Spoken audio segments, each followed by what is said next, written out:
IPS തലപ്പത്ത് പുതിയ മാറ്റങ്ങൾ. S Sreejith DGP ആയേക്കും. നിയമന ഉത്തരവ് ഉടൻ പുറത്തിറങ്ങും. MR രാജ്കുമാറിന്റെ സസ്പെൻഷനെ തുടർന്നുള്ള ഒഴിവിൽ യോഗേഷ് ഗുപ്തയ്ക്ക് ബെക്കോ MD നിയമനം. നിതിൻ അഗർവാൾ വിരമിച്ച ഒഴിവിൽ ബൽറാം കുമാർ ഉപാധ്യായ ഫയർഫോഴ്സ് മേധാവിയാകും. VS അനു ചേരുന്നുണ്ടോ തിരുവനന്തപുരത്ത് നിന്ന്? മനു, എന്തൊക്കെയാണ് പ്രധാനപ്പെട്ട മാറ്റങ്ങൾ?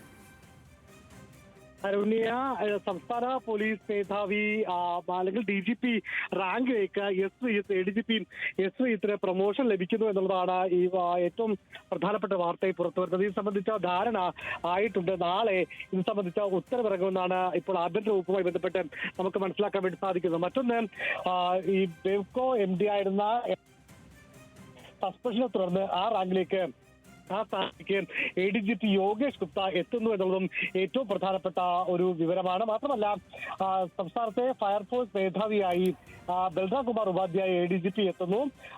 ഇന്ന് നിതിൻ അഗർവാൾ വിരമിച്ച ഒഴിവിലാണ് അദ്ദേഹം എത്തുന്നത്. അങ്ങനെ പോലീസ് തലപ്പത്തെ സമഗ്രമായ ഒരു വലിയ മാറ്റമാണ് ഇപ്പോൾ ഉണ്ടാകുന്നത്.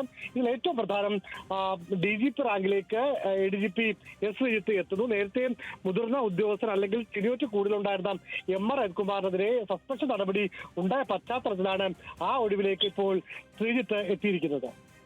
ശരി, VS അനുവാണ് വിശദാംശങ്ങൾ നൽകിയത്.